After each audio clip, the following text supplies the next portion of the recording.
Hello everyone and happy Wednesday. Welcome to this month's webinar, Getting from No to Yes, Making the Ask, Overcoming Objections, and Gaining Commitment. My name is Christine Kim and I am the Intern Coordinator for the Sanford Institute of Philanthropy. I will be your moderator today. Before we get started, a couple of notes. This webinar will be conversational with the opportunity to ask questions during the webinar, as well as a Q&A following the presentation. Please submit any questions you have in the chat box using your GoToWebinar control panel. In the days following the webinar, you'll receive an email with the slide deck, handout, and recording to review again at your leisure. You've got a cause, learn how to fund it. At the Sanford Institute of Philanthropy, we enhance fundraiser skills so they can develop and sustain donor relationships to advance their cause in today's growing giving landscape through a proven contemporary curriculum. Presented by world-class nonprofit leaders, best-in-class faculty, and renowned philanthropists. We want to recognize our important affiliate partners who provide training and education to fundraisers nationally. Check out the map to find an institute in your community.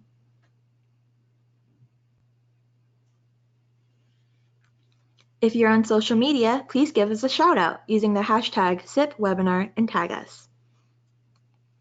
Now I'm pleased to introduce today's presenter, Tony Bell, Director of the Sanford Institute of Philanthropy. Tony is a trusted and award-winning social enterprise leader celebrating over 20 years of diverse nonprofit experience, serving organizations all across the United States and internationally. His guidance and leadership have catapulted organizations to greater levels of sustainability, community engagement, and mission relevance. In 2010, Tony realized a vision and launched Mr. Nonprofit Consultancy, Inc., a consulting firm focused on social change through the regional and global development of social enterprises. Tony's stellar reputation is the result of an undeniable passion for social change, proven creative strategies, and uncompromising commitment to excellence. He resides in Fort Lauderdale, Florida, where he also serves as president for the Center for Strategic Philanthropy and Civic Engagement. Welcome, Tony. Thank you for being here. Great. Thank you so much, Christine. I am so excited to be here today to talk to folks about embracing objections. So before we get started with the kind of the meat of the presentation, wanted to share with the folks attending today a little bit more about Sanford Institute of Philanthropy.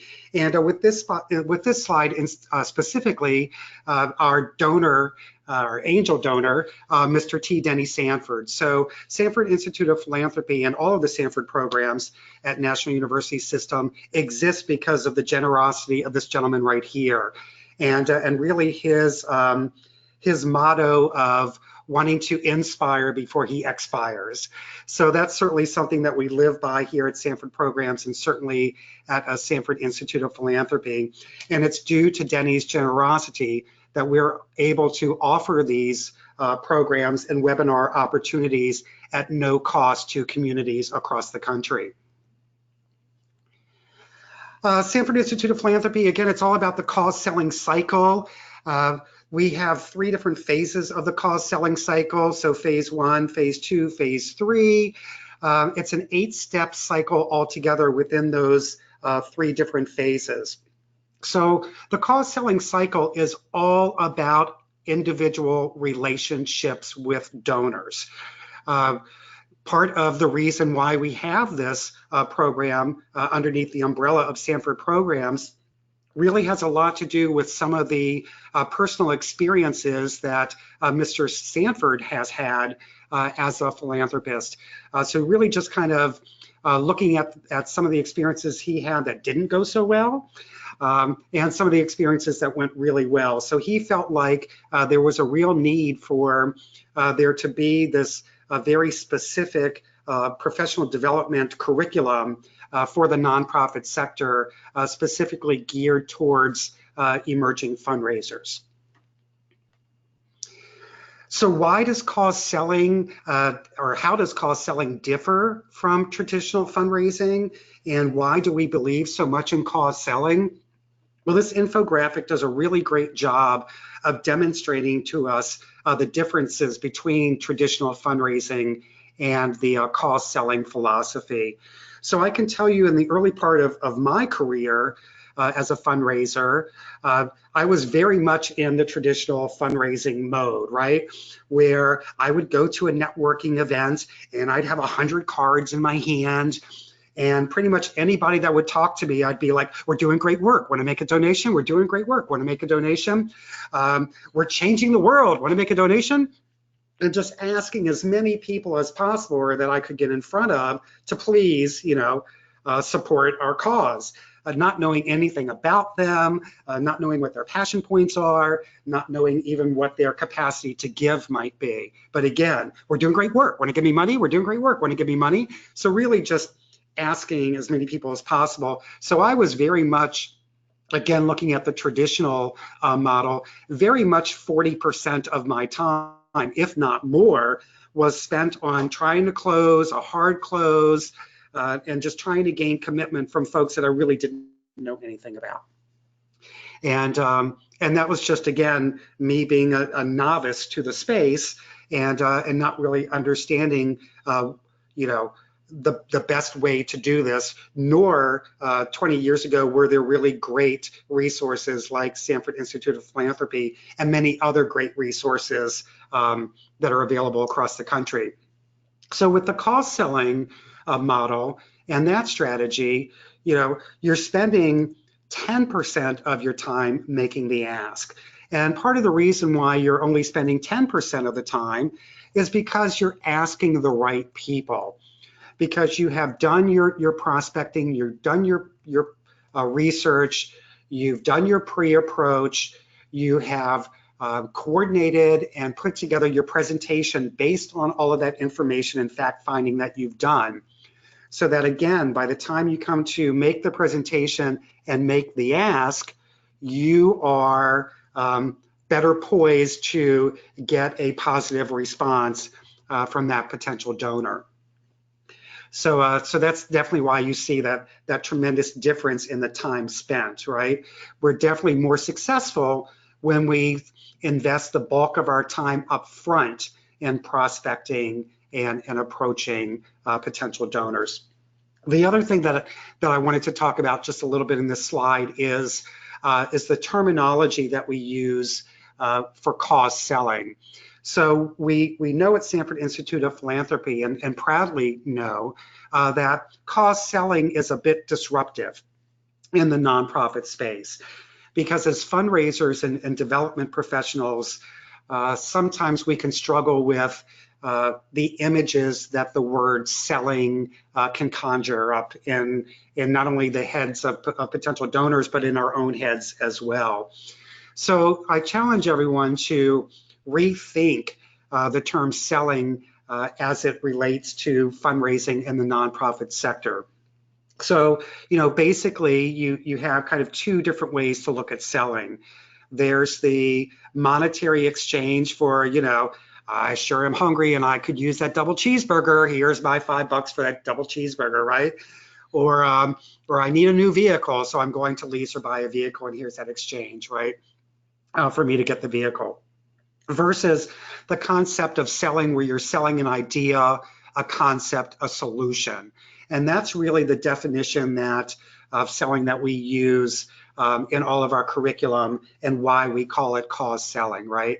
Because we are, again, selling a concept, an idea, a solution that's going to better the communities in which we live in.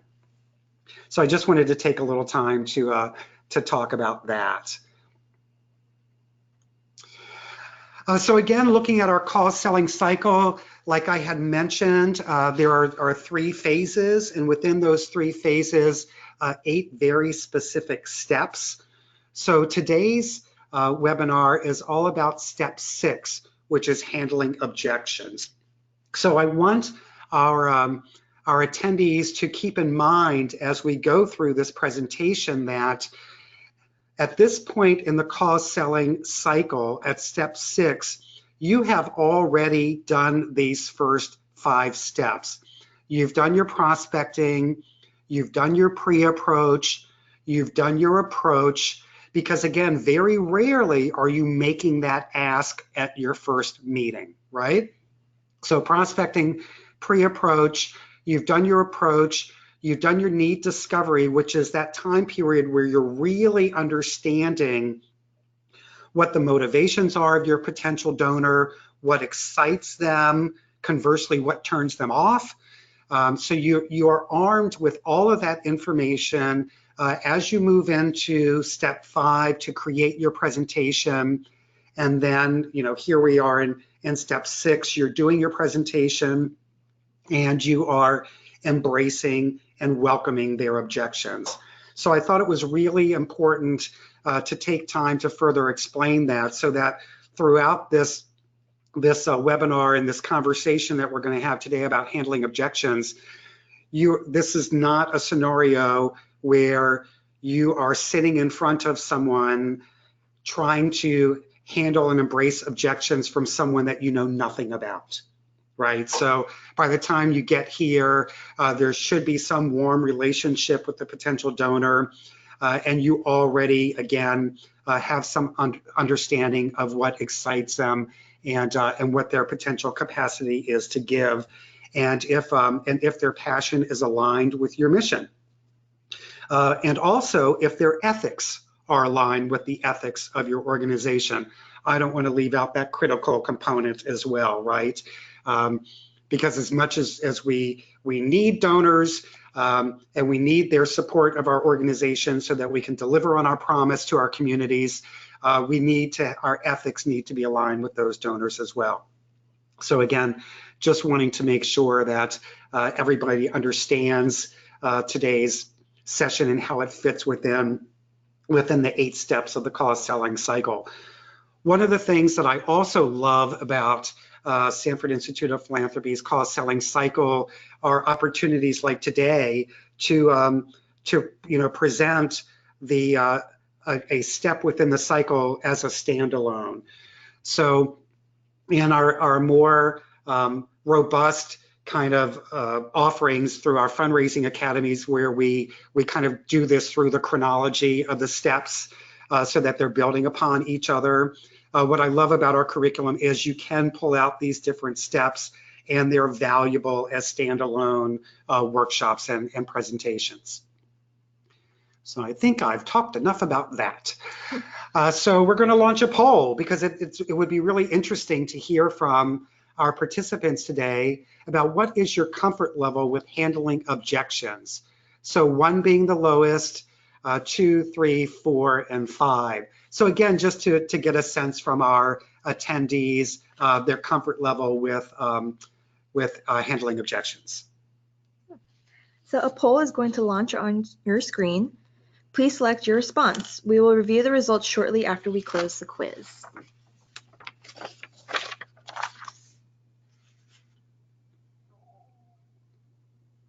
"15 more seconds to get your answers in, and then we'll view the results."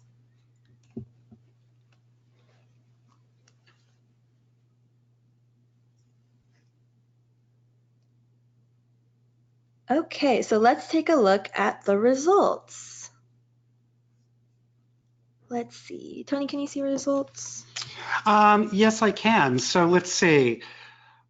Okay, great. So we actually have more folks on the line participating that are very comfortable than I expected. So it looks like the bulk, I don't know, it's pretty split between 2, 3, and 4. Mm-hmm. Excellent. Yeah. And I'd like to go ahead and address, we got a great question from one of our participants, right? Objections is a tough word to get a handle on. So I look at it this way: many people fail to understand is that hearing the word no and hearing an objection is not the same thing. And yes, David, I'm glad that you're on the webinar today. Thanks for participating. Yes, absolutely, I would totally agree with that. And again, through this webinar, our goal really is to provide you with some tools that will help you. I know that kind of my motivation when I hear no is that that's really just a call to ask later. Right. So let's get right into it. So handling objections. So part of it is a mind shift, right, and having a positive attitude towards objections, right? So just embracing them, not shy away from them. not feeling defensive when you're faced with an objection from your potential donor. So develop a positive attitude right out of the gate, right? Just embrace it, know it may happen. Understand why the prospective donor may have resistance to giving. Again, hopefully we're at a point where you again understand this individual so that some of these things won't be a big surprise to you. Learn how to uncover hidden concerns and know the basic strategies for overcoming objections. So these are all of the things that we're going to strive to help you better understand and provide you tools moving forward with turning a no into a yes. Oh, and become familiar with the 6-step plan for dealing with resistance. So all really, really good stuff. And discover specific techniques to overcome objections. It's so typical of me during these presentations to think I'm at the last bullet point and then go, oh, look, there's another one. So, so there we are. So again, redefine objections is really, really important, and how you do or do not embrace them. So again, I welcome them because objections reveal an interest. It's not a hard no. To David's point, objections are even better than questions. They are really revealing. An objection can be very revealing and give you more insight than a straight up question might. Not every objection must be addressed. Again, that's based on what your gut is telling you. But just know going into this that not every objection needs to be addressed. And we'll talk a little bit more about that also moving forward. Most donors object for the same 4 reasons. So we'll take a deeper dive into that as well later on in the presentation. And so here we are with the 4 reasons that that donors may object. Are you doing important work? Right, so they may object again because they're just not certain that you're doing important work. So you would need to be prepared, as I would hope that kind of the boilerplate of any presentation that you have would already really tell the story and demonstrate the important work that you're doing and the impact that you're having on the communities that you're serving. Are you well managed? So this can go beyond just looking at your financials, but getting a sense of, some donors are very interested in knowing, about turnover. If I make a donation to your organization today, how likely is it that you're still going to be the person that I'm dealing with, moving forward? So, just feeling comfortable that there isn't a revolving door of staff at your organization. Will my gift make a difference? Again, going into this, you should be at a point where you understand the passion points of the potential donor, and your presentation is going to hopefully address this right out of the gate. Will the experience be satisfying for me? Again, I don't want to sound like a broken record, but you should understand by the time you get to this point what motivates your donor, and perhaps even what what is considered a satisfying experience for them. Everyone's different. There's no cookie cutter approach to working with individuals and getting them to support your cause. So I'm sure many of you participating have had that experience where, and again, I have no ego in this, so I have no problem telling my own horror stories. But that donor that makes a donation, and I understood their passion points, but I didn't really understand what would be a satisfying experience for them. So for some folks, writing the check or giving you the credit card number is enough. Others, maybe want to have deeper engagement, and if you have a brick and mortar facility, might want to come out once a quarter or once a month, and to them, that's what creates a satisfying experience. Don't assume that all of your donors want some acrylic trophy or something to hang on their wall. I've had that experience early in my career as well, where I wanted to recognize and demonstrate gratitude for their gift, but that was something that wasn't satisfying for them. And in fact, they felt like for them, it was not the best investment of donor dollars.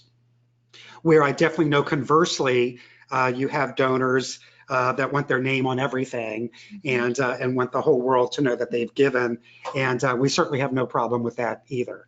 But it's just understanding, again, what is considered a satisfying experience for them. We have a good point here that Cheryl made. She said, all good points on the floor regarding important work. That truly relates back to the pre-approach, understanding what is considered important to the donor, and not everyone has the same perspective. Absolutely. Thank you for sharing that, Cheryl. And Christine, thanks for doing such a great job of moderating these questions as they come in. Not easy stuff. So now we're going to talk about the categories of donor objections. And so those could be objections to the organization. So,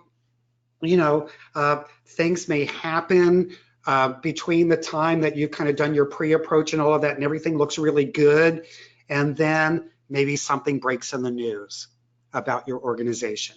Or maybe the potential donor is having lunch with a friend and they say, oh, I'm excited tomorrow. I've got this, this meeting with someone from an organization that, I'm passionate about what they're doing. It looks like a good fit.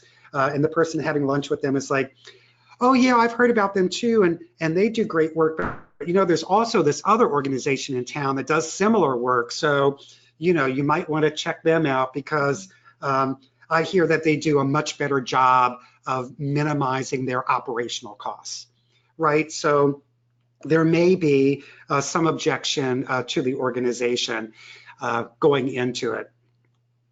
Objection to the fundraiser. So this one is really challenging and sometimes not so easy to identify. So we know that there in the world that we live in, there are people with certain biases. There are, it could be something as simple as, okay, so I got a great kind of story for this one. So working with a nonprofit and went to this is actually a corporation, and I'll share that, although we work and talk specifically about how these strategies are designed for the one-on-one individual.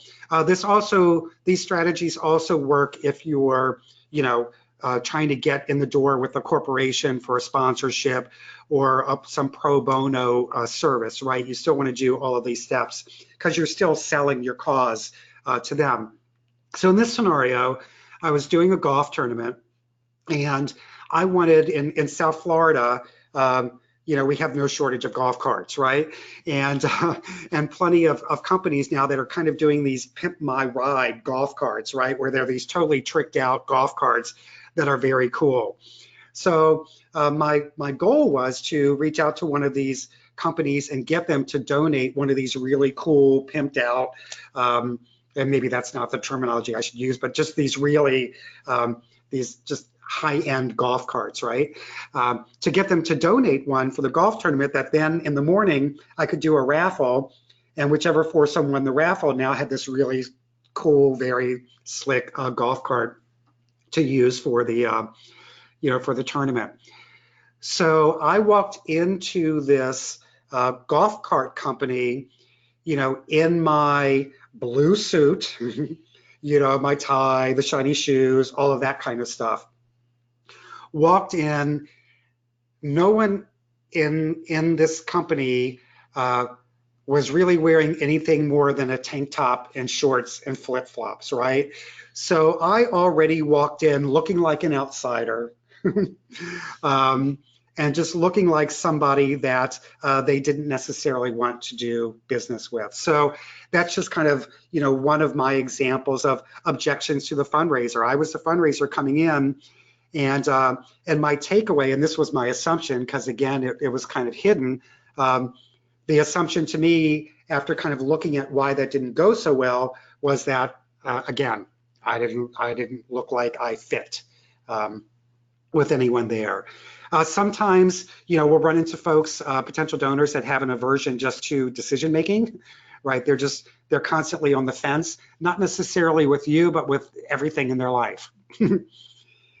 And a gift objection, so possibly hiding the real objection there with the gift objection, because again, your pre-approach and all of that work and your gut intuition going into this has you feeling really good about the potential to securing a gift. So if all of a sudden there's an objection to the gift, there may be some other possible hidden reason why they have that particular objection. So story time. So what I love, and Cheryl's just tearing it up here. This is fantastic. But we'd love to kind of share some scenarios with all of the participants, some of your real life scenarios of objections that you've had to deal with in the workplace. We won't share your name for this particular one, so you can feel good about that. But we'd love, and one, so you don't have to keep listening to me for another 5 minutes. Just have you share in the chat some situations where you've had to deal with objections. And then we'll pick a few of them to share with you.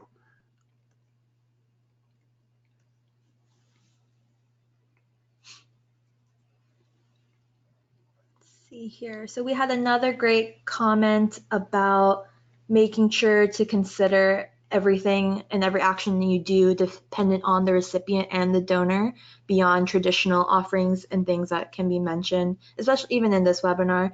In this case, we ran into the situation when seeking to find an appropriate thank you for an event, they were going to give them a copy of a governor's proclamation that was going to be framed.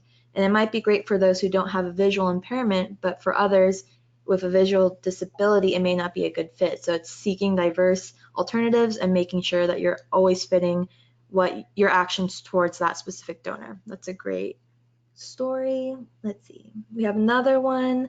I often hear from foundations that they are rethinking their strategy or pausing grant making to go through a redesign. It's hard for me to tell when that's authentic and when that's just a polite way of saying no. How often should I be following up if I get an answer like this?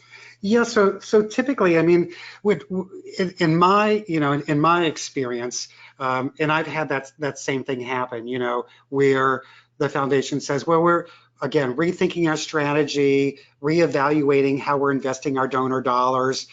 To me, that's a pretty transparent comment, right? So I would typically say, well, how long do you expect the evaluation period to last? I'm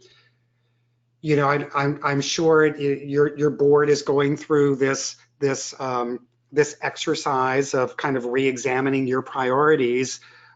When do you think that board meeting will take place where you'll have a vote from your board?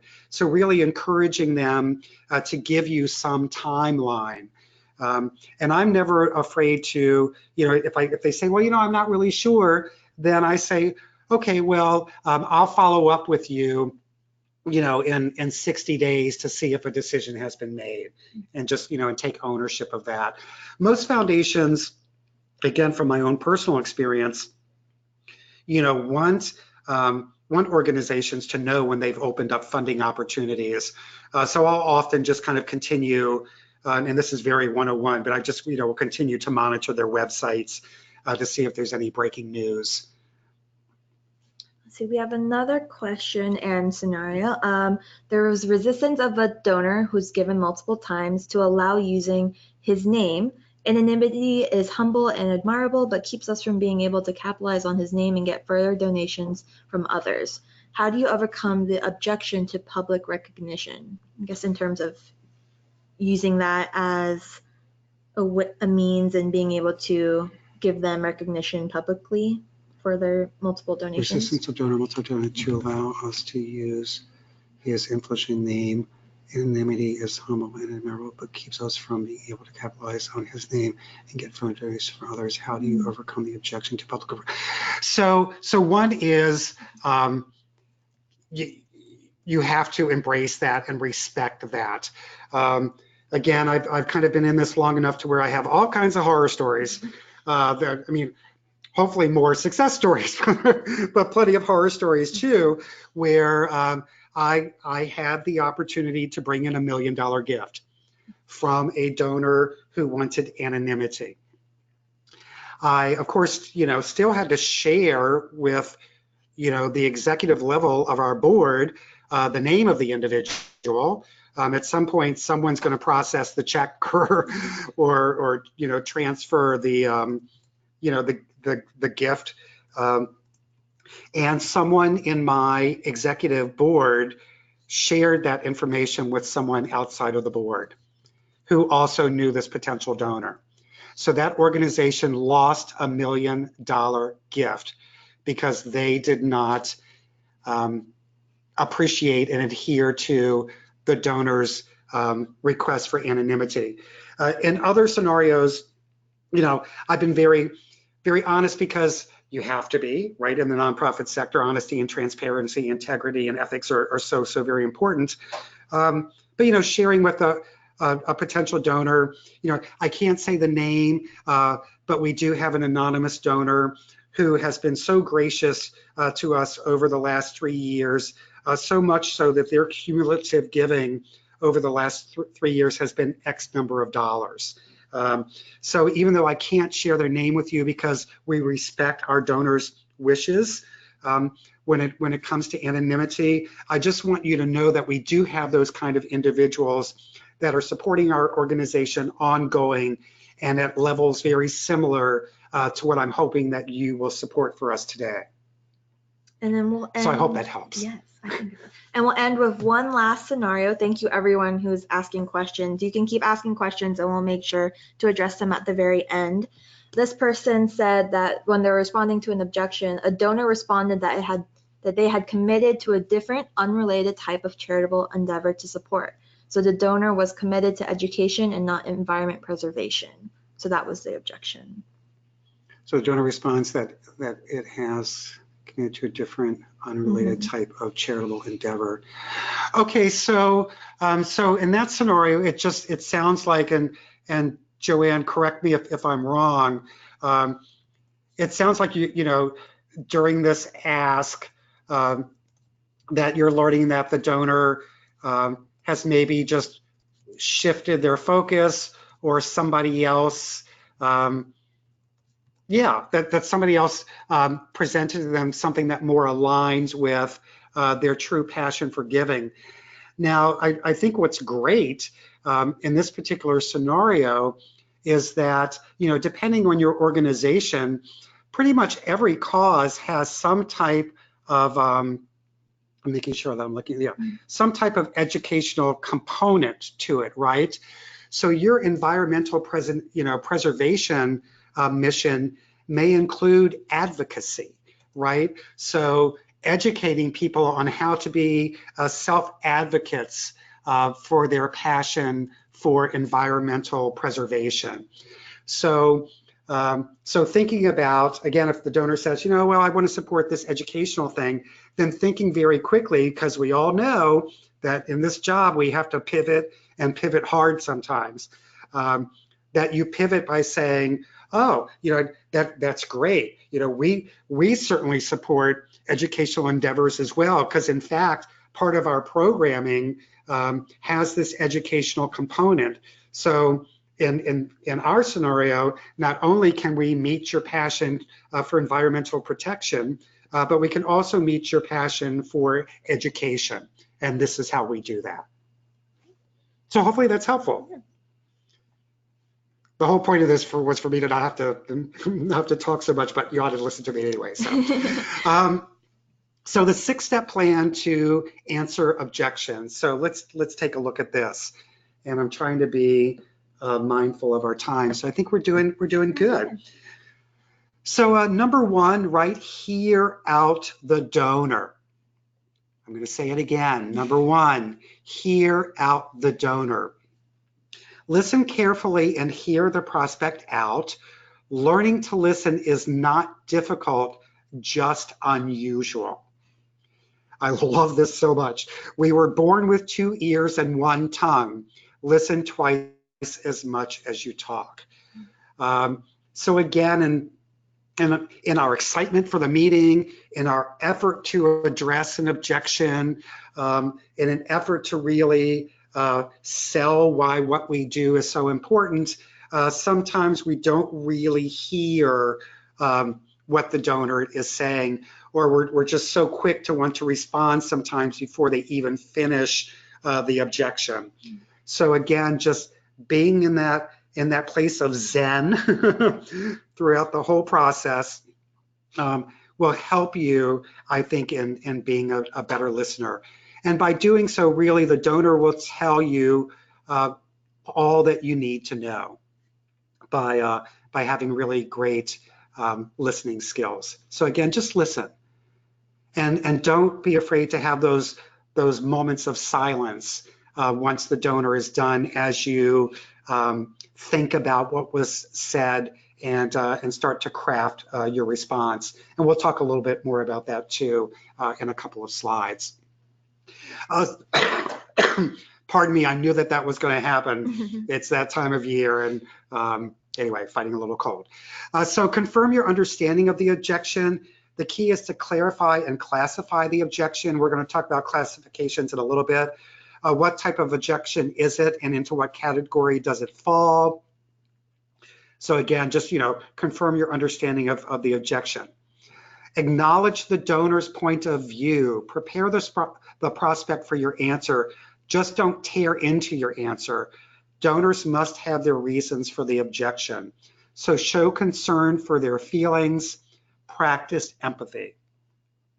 Right? So that should just be a natural part of our toolbox, right? Is showing concern and practicing empathy. So again, number 3 there would be to acknowledge the donor's point of view. Not telling them that their point of view is wrong, not telling them that their point of view is right, but acknowledging their point of view. And then, select a specific technique for your response. And again, we're going to dive deeper into these. And just know that, again, I mentioned this early on, these are not cookie cutter solutions. This isn't a one-size-fits-all. So no one technique works best for all of your prospective donors, and just kind of knowing that going into it. And it must fit your behavioral style as well as that of the prospect. So just a separate side note, as part of our overall Sanford Institute of Philanthropy curriculum, we have a dynamite curriculum on social styles, which will help you in this space. And what that particular training does is helps you understand what your social style is, helps you understand and recognize the social style of those that you're presenting to, or even those that you work with. Understanding social styles within your team and your workplace is very valuable as well. And then knowing how you might have to shift or again pivot in that style. And then number 5, answer the objection. The answer must satisfy the donor if a gift is to result. It must be complete, and get a commitment from the prospect that you've answered the objection, so that if you haven't, you can further address that. Then at number 6, attempt to close. If the close is not successful, continue the presentation. After answering a major objection, ask for the gift again. The worst that can happen is that the person says no, or as I said, ask me later. And again, just if that happens, continue with the presentation. because your goal here, again, you know this person. You have a warm relationship with this person going into it. So if the answer is no, and you still have other relevant things, in your presentation, you get a no too soon in the presentation, go ahead and go through your presentation if it seems appropriate. Again, these aren't cookie cutter. It's not a one size fits all. Trust your gut on whether or not you should move forward. So just kind of recapping that 6-step plan to answer objections, hear the donor out, confirm your understanding, acknowledge the donor's point of view. That doesn't mean agreeing or disagreeing, it just means acknowledging. Select a specific technique, answer the objection, and then attempt the ask. So again, just a real quick recap of the 6-step plan to answer objections. So now we're going to talk a little bit about the techniques for negotiating objections, right? So in those last 6, there was the area there where it said, understanding the technique to use. So here are the techniques that we're going to talk about. The feel, felt, found technique, compensation or counterbalance method, ask why, deny the objection, the boomerang method, curiosity method, and deflection method. And again, just as a reminder, everyone that's registered for today's webinar will get a copy of the slide deck because as I'm realizing here, I'm really talking a lot and I may have to power through some of these. So tips for negotiating objections. Here we are, feel, felt, found, right? I can understand how you feel. I've had other donors who felt the same way until they found out. Right? I love this technique. I love, just the feel, felt, found, and how this can kind of tie into emotion and really, again, sparking the potential donor's passion. Because again, until they found out X, Y, and Z, and then, hopefully that's that piece as you are negotiating this objection that really they're like, oh yeah, you're right, that's great. That totally aligns with my passion. The compensation, or also known as counterbalance method, is admit that your organization does have the disadvantage that the donor may have noticed or brought to your attention, right? Then immediately point out how the objection is overshadowed by other specific benefits, or how your organization is addressing that, I'll say, perceived disadvantage, right? So that's the counterbalance technique. Ask why, or a more specific question. What is it that you don't like about our, again, don't be afraid. Welcome a deeper dive into the objection. Again, the more clarity you have, the better positions you are to move forward towards the ask and getting them back on track towards a yes. Deny the objection. I'm sorry, I don't believe I fully understand what you're saying. Or if I gave you that impression, I certainly apologize. Again, whatever are the right words for you, whatever are the right words that fit your social style and the style of the individual that you're having the conversation with. But again, without being defensive, you can deny a certain objection either because it's just factually incorrect, or again, maybe they misunderstood something that was said, and so you have this opportunity now to clarify your statement and your position on whatever that objection might have been. Anything from our attendees Yes, we have to share?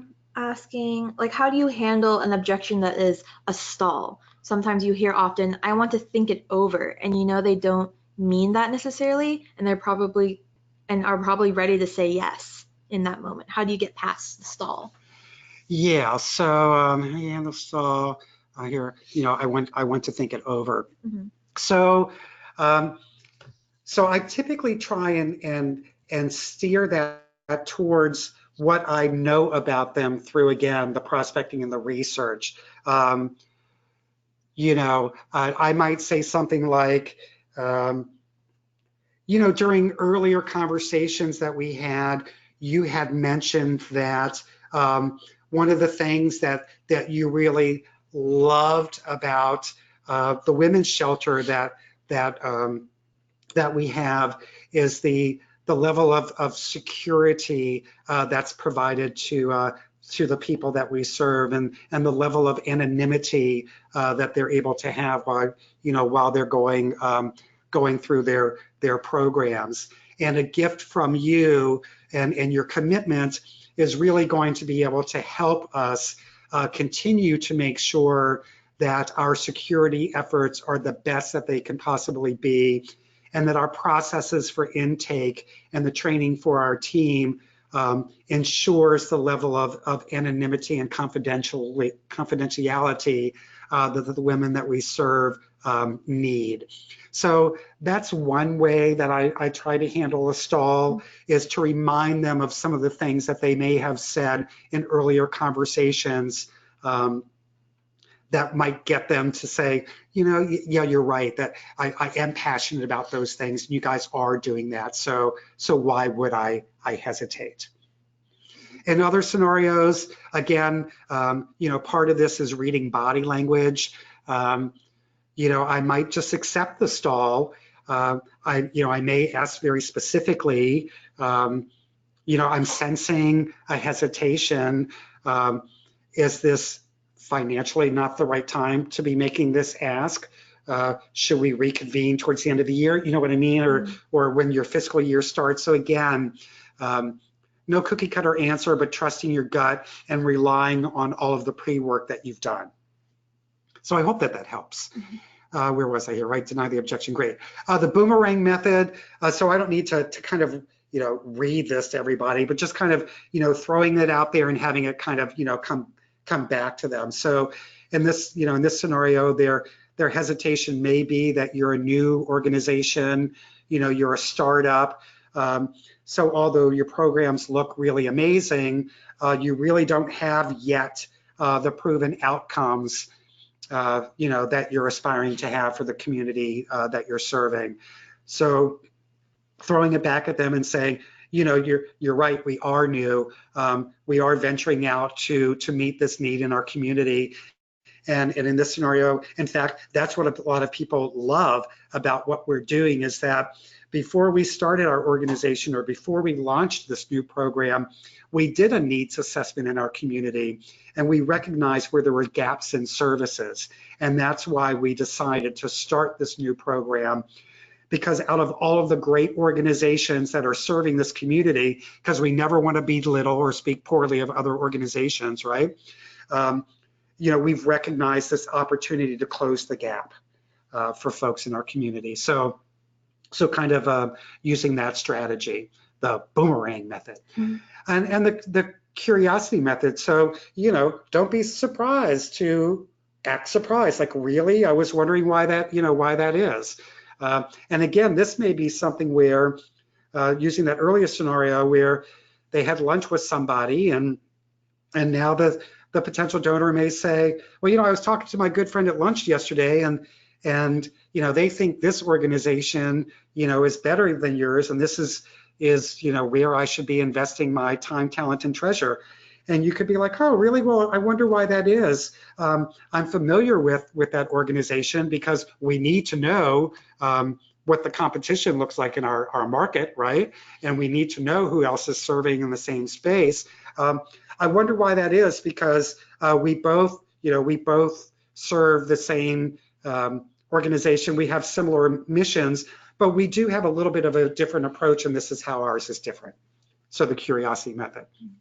The deflection method, yes, I see what you mean. That's a good point. Now I don't believe, excuse me, there we go.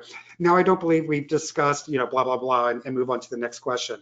So there are times where certainly, you're not ignoring it, you're just kind of, again, acknowledging it. Yes, I see what you mean, and then kind of moving on.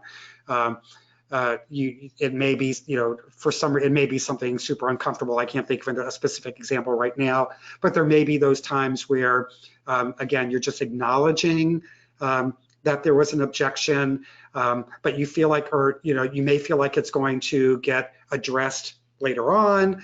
So you can say, yes, I see what you mean, and I'll be addressing this later on in the presentation.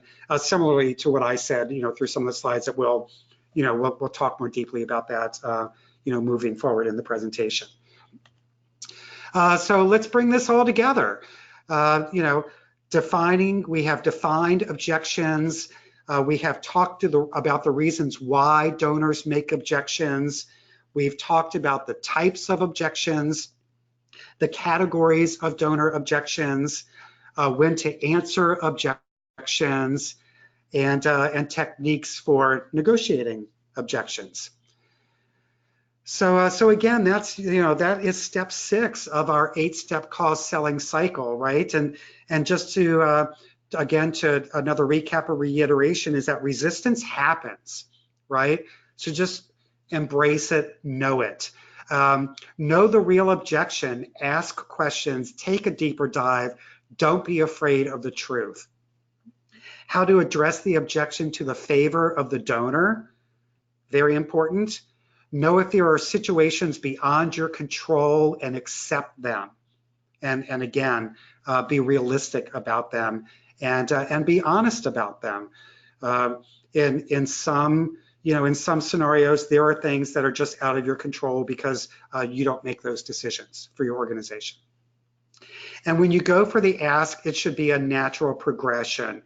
Again, you've done all these 5 steps, you've got the relationship, you have just knocked your presentation out of the park, and you feel totally empowered to make the ask, and the potential donor knows that it's about to happen. So now we'll open it up. We've got a little bit of time for some other questions and answers, should anybody have any. Yes, so please submit any additional questions or comments you have in the chat box on your GoToWebinar control panel. Meanwhile, we'll get started with some questions that we've received throughout the presentation. We have one question, which is, how long should I be persistent when handling the objection? Again, I'm not going to try and deflect, but really, really trust your gut. And how long should I persist?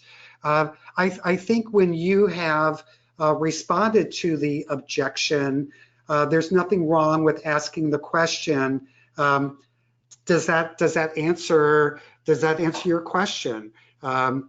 Is there anything more I can say to elaborate on your question or your objection that makes you feel more comfortable?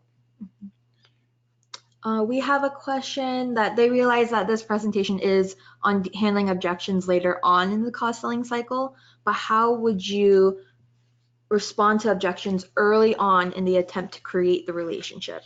I cut my losses and move on. Right?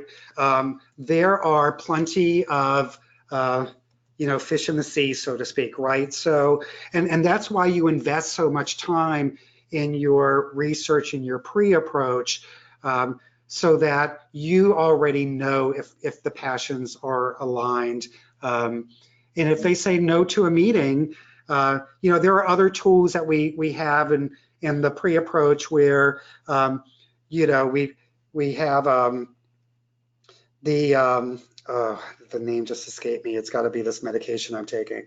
But there are processes where you actually rank your potential, donor, so that if it's one that is, highly to say yes or less likely to say yes. The Madden approach. Thank you.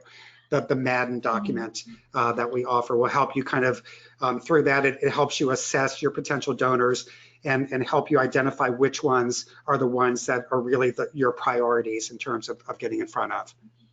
We have a question. How do you renew relationships with donors who may have been lost because of previous employees? Yeah, so that can be a really tough one. I think that, and this is This is where having a formalized, donor management system or CRM can really come into play, right? So you can go in and maybe read some notes and get a history. What I've done, I've worked and consulted with many organizations where the strategy was to re-engage lapsed donors. So the first thing that I do is reach out to them and thank them for their history of giving. Introduce myself as their new point of contact, and tell them that you're just very interested in having a candid and open discussion about what your organization is doing now, where it's headed, and why they may have shifted in their giving priorities, and how how what you're doing now, or continue to do, because maybe there isn't something different, the opportunity to realign what you're doing again with their passion. And then we'll do one last question. It's, how do you know when it is time to walk away, when the no is a hard no? So again, for me, I'm just really trusting my gut, or I'm being very straightforward and transparent in just saying, so I understand that.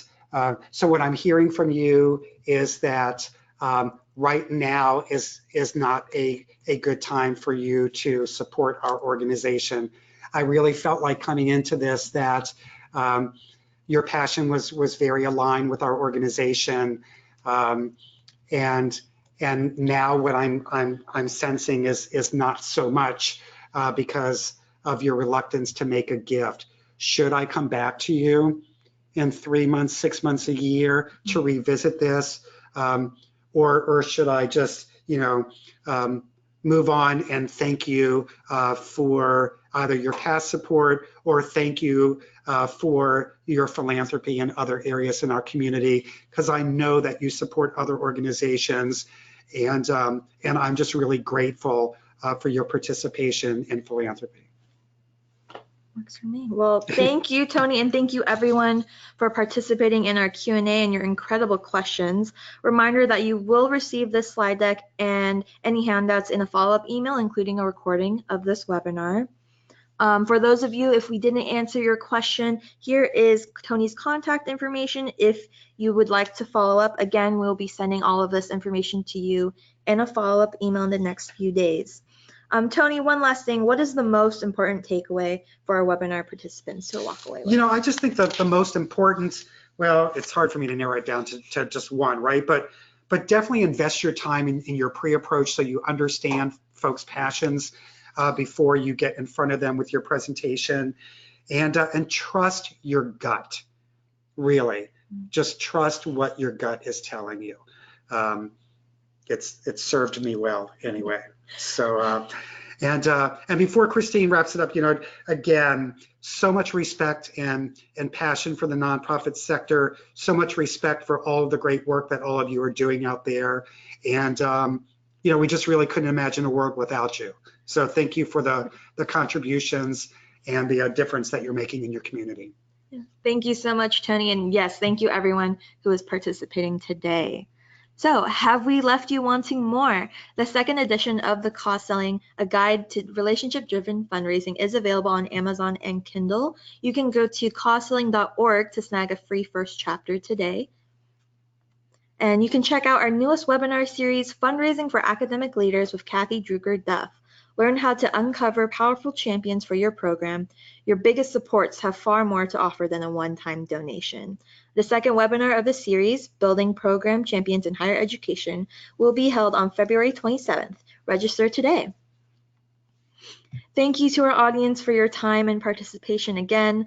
To help us continue to improve our monthly webinar series and ensure we are providing value to our audience, please take a few minutes to complete our survey, which will come up on your screen. In closing, enjoy the rest of your day, and thank you all for what you do to better the communities in which we live, work, and play. See you on February 27th.